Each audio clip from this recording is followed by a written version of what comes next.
ఎంత విచిత్రమో చూడండి.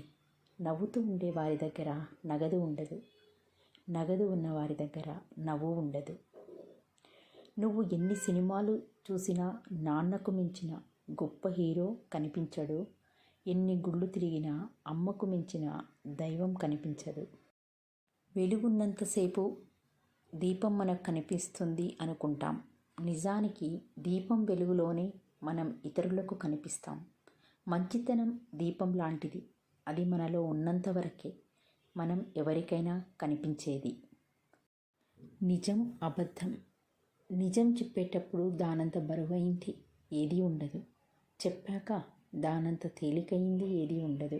అబద్ధం చెప్పేటప్పుడు దానంత తేలికైంది ఉండదు, చెప్పాక దానంత బరువైంది ఏదీ ఉండబోదు. ఇతరుల కష్టాలు తీర్చే స్తోమత మనకు లేకున్నా కష్టాల్లో ఉన్న ఇతరులకు ధైర్యం చెప్పే మనసుంటే అంతే చాలు.